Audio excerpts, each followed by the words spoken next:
Bueno, pues me va a permitir presentar a nuestro siguiente expositor. Es para el siguiente tema, que es el doctor José Luis Álvarez Vera, es médico adscrito del Servicio de Hematología del Centro Médico Nacional 20 de Noviembre y de la Unidad de Oncología del Hospital Español. Y se encuentra a cargo pues, del diagnóstico, tratamiento y seguimiento de enfermedades hematológicas y hemato-oncológicas. Y bueno, pues él tiene una vasta experiencia en todos los padecimientos hemato-oncológicos y también en trasplante de células madre hematopoyéticas.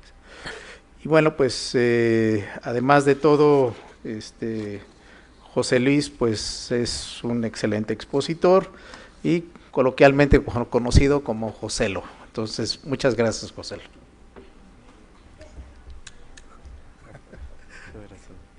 A ver si ¿sí funciona?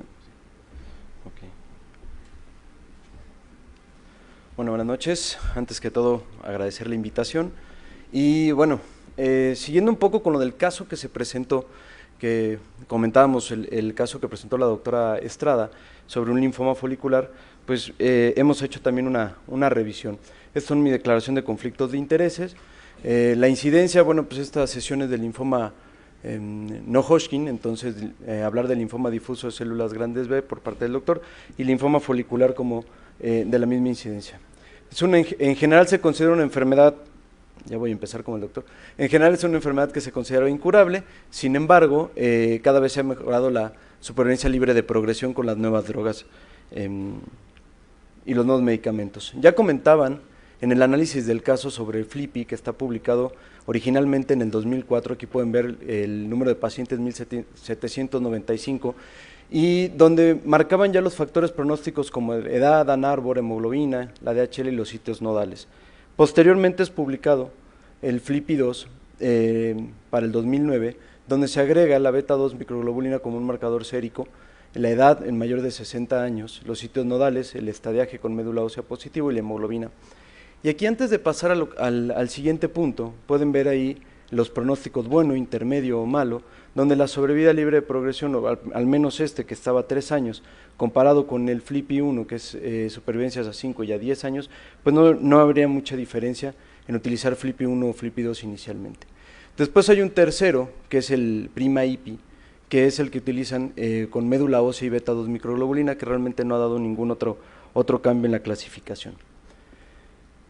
Surge para el 2015 este M7 FLIPI que ya comentaban previamente en la revisión, donde se hace una revisión, analizan más bien del estudio PRIMA a retrospectiva los tejidos y encuentran que estos 7 genes, la presencia de estas 7 mutaciones más bien, van a tener pronóstico y lo comparan directamente con el FLIPI y ahí pueden ver, no sé si esto tiene marcado porque me ayudaré, no. Bueno, ahí pueden ver cómo el bajo riesgo del M7 FLIPI comparado con el bajo riesgo del FLIPI normal van muy de la mano.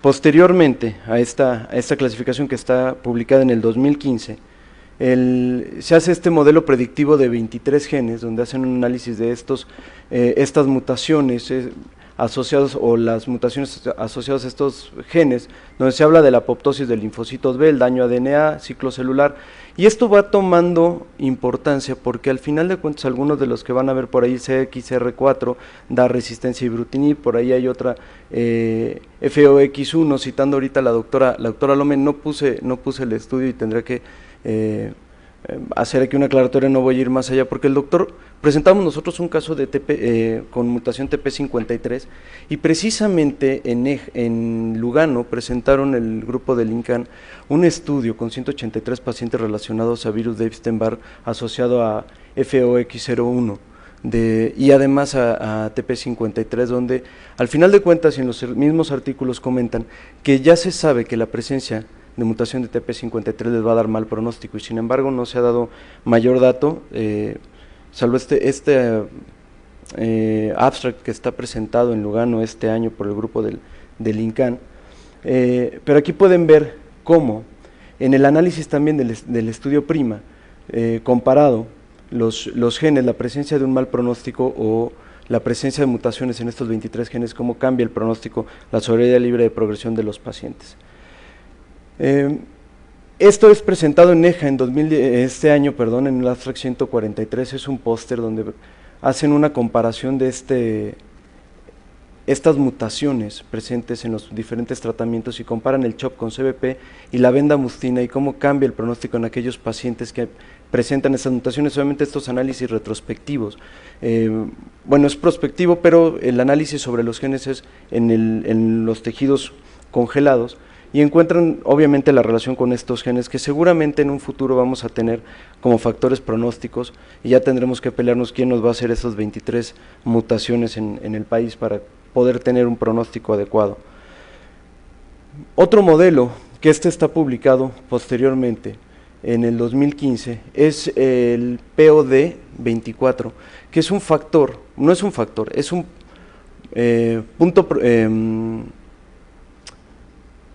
es el hecho de que los pacientes tengan una recaída temprana en los primeros 24 meses, cómo cambia el pronóstico en los pacientes con linfoma folicular.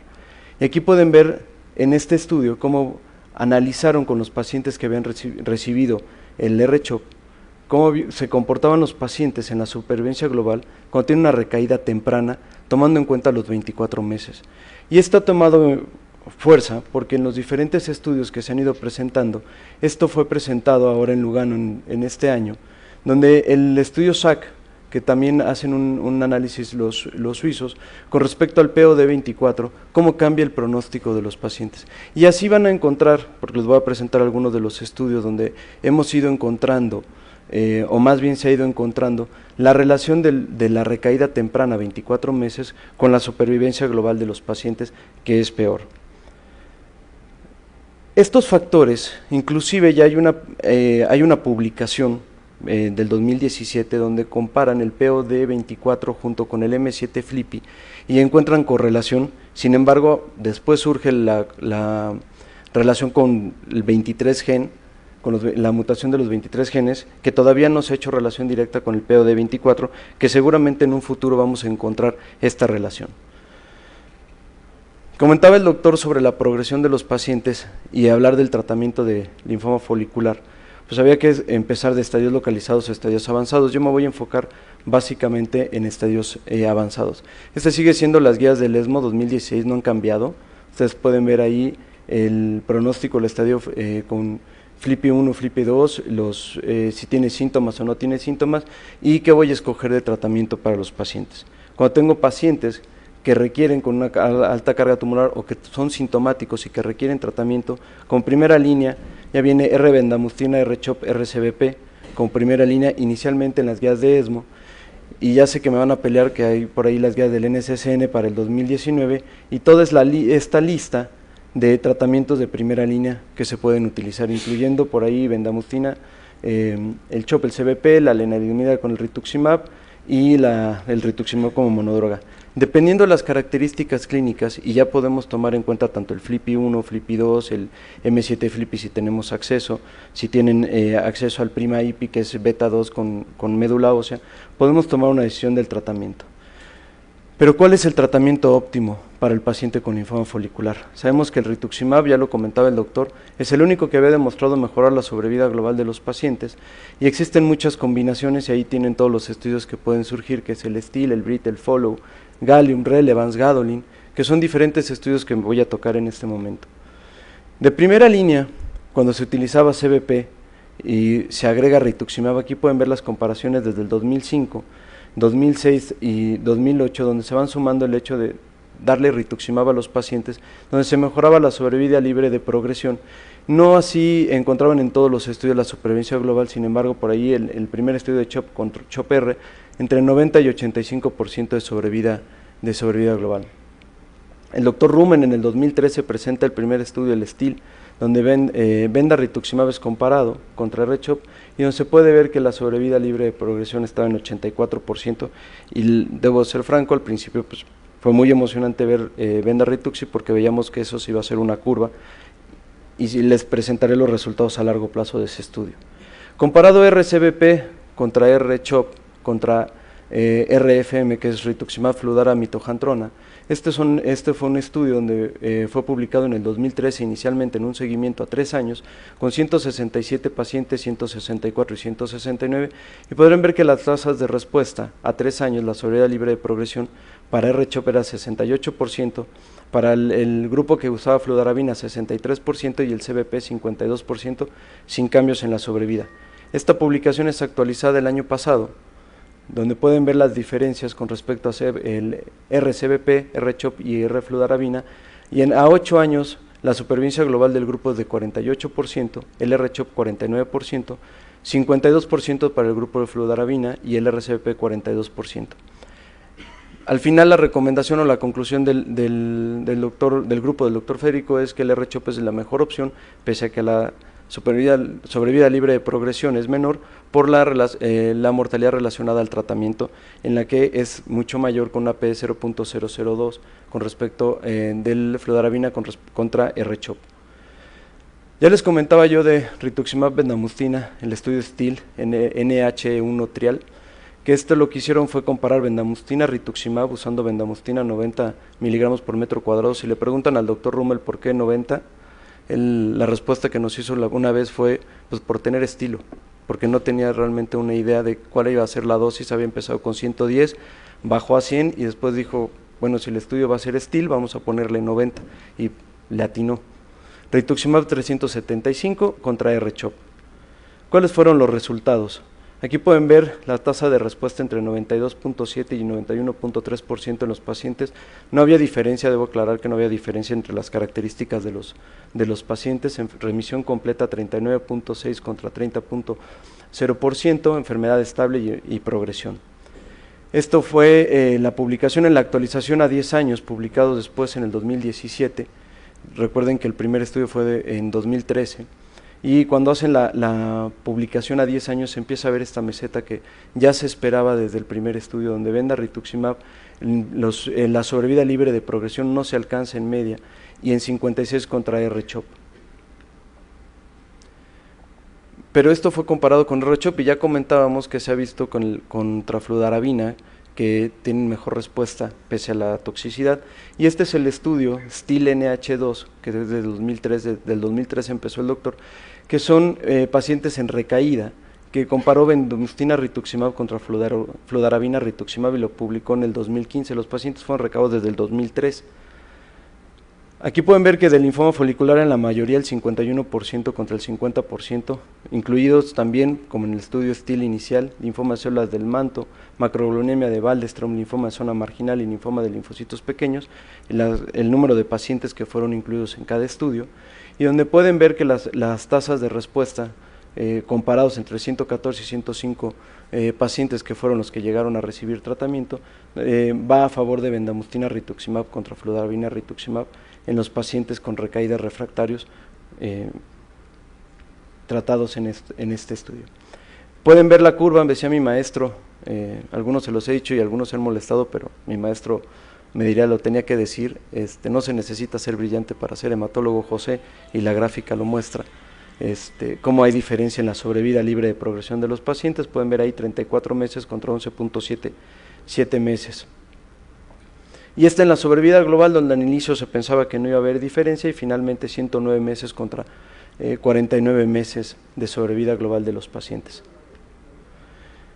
¿Qué hay respecto al mantenimiento? Porque hasta ahí sabemos que había que cambiar la línea de tratamiento. Pues con respecto al mantenimiento, todos sabemos del estudio PRIMA, que inicialmente mostraba la sobrevida libre de progresión y sobrevida global sin diferencia, pero la sobrevida libre de progresión sí con mejoría a favor del grupo de rituximab, pero publicaron a 10 años la actualización en Lancet 2010, donde se presenta que el 82% de los pacientes estaban con sobrevida libre de progresión en un número de 505 pacientes contra 513 pacientes en observación que no habían recibido ninguna terapia de mantenimiento rituximab a 2 años. Esta es la actualización 2017, donde pueden ver que la media es de 10.5 años, contra una media de 4.1 años de sobrevida libre de progresión. No pongo la de la sobrevida global, porque realmente en la sobrevida global no ha habido diferencia, solamente en la sobrevida libre de progresión. Siguiendo con lo del mantenimiento, posteriormente es publicado este estudio que está en pues más bien es como un suplemento del estudio de Venda-Rituxi del STIL con mantenimiento con rituximab, donde se puede ver que Venda-Rituxi con rituximab de mantenimiento tiene una sobrevida libre de progresión mucho mejor que los pacientes con Venda-Rituxi. Si se acuerdan, la curva en R-CHOP iba hacia abajo, y aquí se puede ver cómo se mantiene la meseta todavía no se alcanza la media, incluso hasta 108 meses de seguimiento con mantenimiento con rituximab. Y eso da las nuevas combinaciones. El siguiente, ya sabíamos que Venda-Rituxi, dar mantenimiento con rituximab, y surgen estos estudios con nuevas combinaciones, el Gadolin, Gallium, Calg, el Gauss, Bionic y el Relevance. El Gadolin es un estudio fase 3, donde utilizan obinutuzumab con bendamustina. Se hace una randomización de 413 pacientes elegidos a tratamiento, de los cuales eran linfomas indolentes, el 80% eran linfomas foliculares, y más del 20% de los pacientes en estas ramas habían recibido más de 3 líneas de tratamiento. Obinutuzumab bendamustina contra bendamustina solo, y en seguimiento con mantenimiento con obinutuzumab. ¿Cuáles fueron los resultados? Aquí lo pueden ver, la sobrevida libre de progresión para el grupo de bendamustina solo con 14 meses, mientras que el grupo que tenía bendamustina o obinutuzumab no encuentra la media de sobrevida libre de progresión. Hacen un update para el 2016 en ASH, donde presentan un seguimiento a 30 meses y donde se ve que incluso la sobrevida global de los pacientes, cosa que no se había tenido en el mantenimiento con rituximab, se ve diferencia ya en la sobrevida global de los pacientes, y por ahí hablaba el doctor que en R-CHOP, en difuso de células grandes B, no hemos tenido una meseta, pero al parecer cada vez nos acercamos más a esa meseta de los pacientes con linfoma folicular que antes no se tenía. El estudio Gadolin lo primero que toma es la respuesta al término de la inducción, el seguimiento a 12 meses, y pueden ver ahí la diferencia entre los grupos, donde la presencia de respuestas completas es mayor conforme más pasa el tiempo, y la sobrevida global de los pacientes que ya les había comentado. ¿Alguien comentaría con respecto a los eventos adversos? Pues ahí había diferencia con respecto a la neutropenia, 33 contra 26%, trombocitopenia prácticamente más en el grupo de bendamustina, neutropenia febril 4.6 contra 3.5%, y sin embargo la recomendación aún en el uso de bendamustina con rituximab es en mayores de 70 años, es saber elegir bien al paciente por la tasa de respuestas. Después viene el estudio Gallium, donde lo que van a hacer es randomizar rituximab contra obinutuzumab. Es una randomización 1 a 1, donde van a tomar 601 pacientes, y cada centro va a decidir con qué tratan al paciente, si lo van a combinar con CBP, con CHOP, y ya veníamos del estudio con bendamustina. Además, estos pacientes de los 601 pueden ver ahí en el 551 para la rama de rituximab, y para la rama de obinutuzumab van a ser 557 pacientes los que van a presentar, terminan el tratamiento y después se mantienen con el mismo monoclonal que habían recibido. Los pacientes que habían recibido bendamustina, prácticamente no hay diferencia entre los grupos, 57% recibieron bendamustina rituximab o bendamustina obinutuzumab, CHOP el 33% y CBP el 9.8% de los pacientes. Aquí pueden ver las características de los pacientes, donde no hay diferencia prácticamente en ninguno de los rubros, incluso en los estadios de la enfermedad entre cada grupo, y pueden ver en esto que es al final las respuestas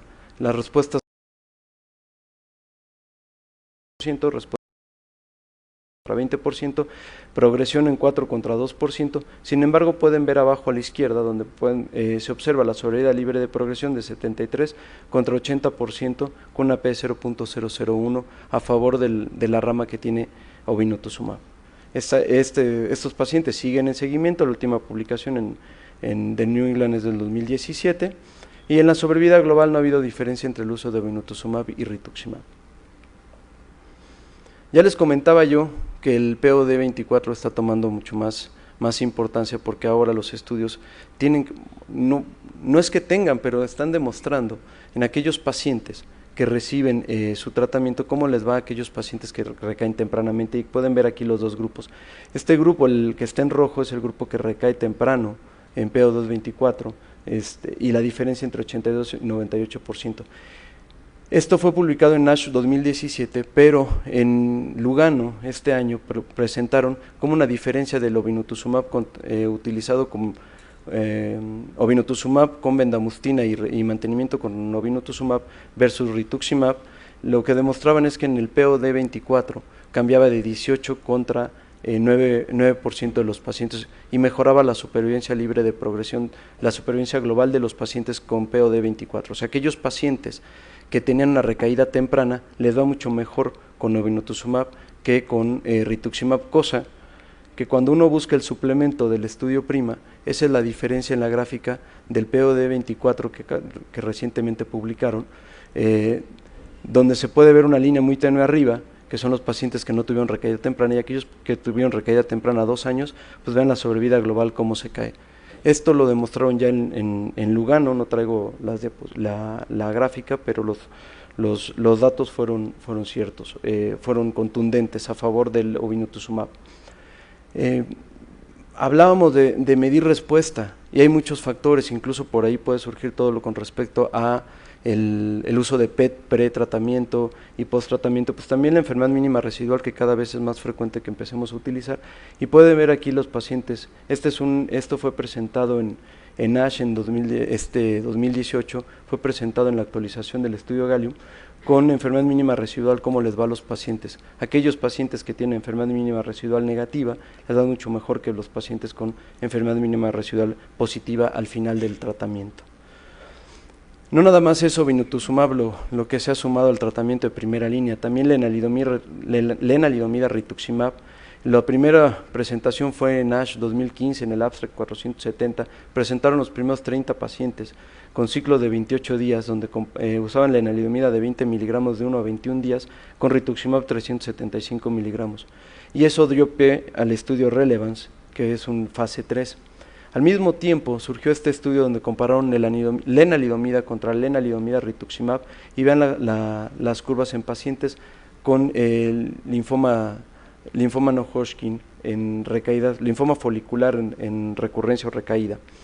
El estudio Relevance, publicado en 2017, muestra, comparando lenalidomida rituximab contra rituximab y cualquier otra línea de tratamiento, ya fuera CHOP o CBP, y lo que ellos demuestran, al menos en este estudio, es que de los 10.030 pacientes tratados con linfoma folicular, no hay diferencia en la supervivencia libre de progresión y la supervivencia global contra rituximab quimioterapia. De hecho, en los estudios iniciales demuestran aparentemente menos toxicidad, hablando de neutropenia grado 3 comparado contra contra R quimioterapia. No especifican si compararon lenarituximab contra cada una de las líneas, como lo han hecho en el caso de bendamustine o en el caso de rituximab en su momento, en aquel en el año de 2005. Finalmente, idelalisib, también estos son estudios que se han ido sumando. Del 2016 son revisiones donde están estos estudios en seguimiento con idelalisib para pacientes con recaídas refractarios. Ibrutinib rituximab también se ha estado utilizando en pacientes. Este estudio no dio más, fue presentado en ASH 2015, donde ibrutinib y rituximab en un fase 2 con unas respuestas completas de 82% y 75% de los pacientes continúan en seguimiento. Hasta el momento no han dado datos del seguimiento a largo plazo. Por ahí también se intentó bendamustine rituximab bortezomib, pueden ver que se fueron randomizados venda rituxi contra venda rituxi bortezomib, y en este estudio, al menos en lo que habían presentado en ASCO 2016, al parecer la respuesta o la supervivencia libre de progresión era mejor en la combinación de bortezomib, bendamustine rituximab. Estamos esperando todavía resultados de esto. Para ya no alargarme más, porque sabemos que andamos un poco cortos de tiempo, en mis conclusiones, los pacientes deben ser tratados, los pacientes asintomáticos deben ser solo vigilados y no tratados. Todavía el watch and wait sigue vigente.